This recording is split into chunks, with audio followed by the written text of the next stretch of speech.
Good evening, everyone. Andy James, Operations Section Chief with Northern Rockies Team 1, just with another operational update.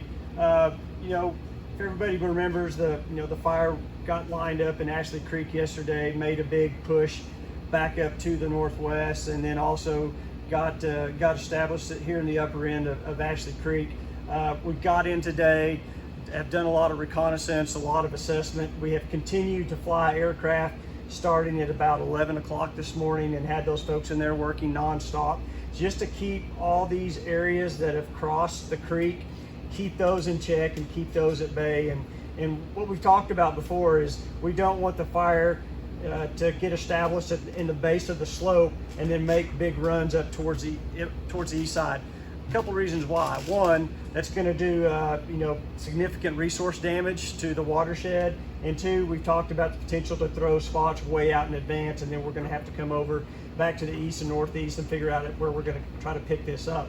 So the plan today is we're going to resume aerial ignition here in the upper end of Ashley Creek, and just like we've done in the previous few weeks, we're going to stair step this fire down.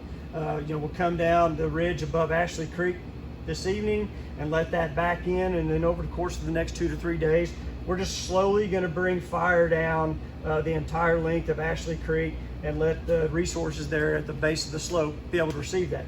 We're really going to take our time and go much slower just because of the fact this is the watershed for the town of Thompson Falls. We're cognizant of that, and so that's the reasoning behind that. One other factor that went into play was we received a Type 1 hand crew that came in yesterday. We took the crew superintendent along with our division soup. We flew this with him, got out, put some boots on the ground, and then actually did the same thing again today. And after discussions, didn't feel like it was safe to put troops in there. So that's our number one objective with this fire, is to keep firefighters safe. And if they can't buy into some of the tactics and some of the options that we're providing or asking them to do, then that's just a trigger point to us to not try to force that hand. And so, like we talked about yesterday, we're going to go back to our primary plan, and that's using this piece of indirect and continue to stair step it down and bring the fire to Thompson River Road.